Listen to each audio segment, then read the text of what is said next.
বাবা আপনাদের সাথে কাজ করেছেন, সেই ভালোবাসার বহিঃপ্রকাশ বা বিভিন্ন অনুভূতি প্রকাশ করেছেন।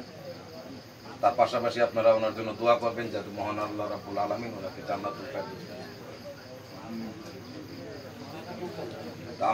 আমার এখানে এই প্রথম আসা, এই গ্রামের মধ্যে সৈয়দনগর হয়তো আমি অনেক এসেছি, কিন্তু এই গ্রামের মধ্যে এই চান্দের বাজারে আমার প্রথম আসা। এর কারণও আছে, আমি দীর্ঘদিন জাতীয়তাবাদী ছাত্র দলের দায়িত্ব পালন করেছি এবং সেটা পালন করতে গিয়ে প্রায় 2 শতাধিক মামলার আসামি হতে হয়েছে, যেটা আমাদের ছাত্রদল নেতা সেলিম, এলাকাবাসী আপনারাও এই নির্যাতন নিপীড়নের শিকার আপনারাও হয়েছেন। কি ভয়ঙ্কর ভাবে আওয়ামী লীগ প্রতি গ্রেফতার হতে হয়েছে। গ্রেফতার হয়ে বের হয়ে অল্প কিছুদিন একটু মুক্ত থাকতে পারতাম, তারপরে আবার ওয়ারেন্ট জারি করতো। এরকম ভাবে লুকোচুরি করে আমাদের সংগঠনে কাজ করতে হয়েছে। এই জন্য আন্তরিকভাবে দুঃখিত। কেন্দ্রীয় দায়িত্ব পাশাপাশি বেশিরভাগের নির্যাতন নিপীড়ন এবং মামলা ওয়ারেন্টের কারণে আপনাদের সাথে ব্যক্তিগতভাবে আমি আসতে পারিনি।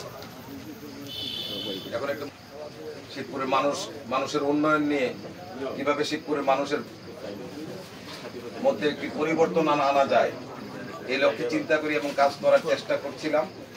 এখন যেহেতু সুযোগ এসেছে, সেই সুযোগকে কাজে লাগিয়ে আমরা আগামী দিনে চেষ্টা করব এই সম্পর্কের দূরত্ব বা পরিচয়ের দূরত্ব যাতে না থাকে, সেই অনুযায়ী যাতে সবার চাহিদা অনুযায়ী যাতে কাজ করে আমরা শিবপুর এবং শিবপুরের মানুষের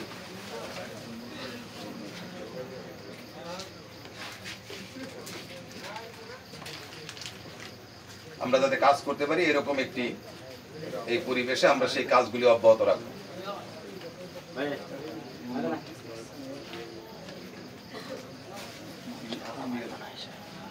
ফ্যাসিস্ট হাসিনার নির্যাতন নিপীড়নের বর্ণনা দিয়ে শেষ করা যাবে না, তার লুটপাটের বর্ণনা দিয়ে শেষ করা যাবে না। আমরা দীর্ঘদিন বাংলাদেশ জাতীয়তাবাদী দলের নেতা কর্মীরা, আমাদের নেত্রী দেশনেত্রী বেগম খালেদা জিয়া,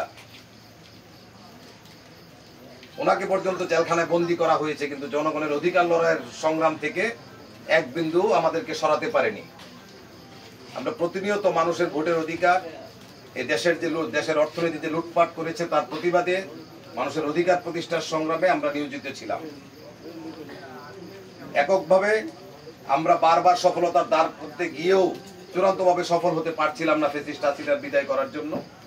কিন্তু আমরা দেখেছি যে ছাত্রদের একটি বৈষম্য বিরোধী চাকুরির কোটা আন্দোলনকে এক পর্যায়ে দেশবাসী এই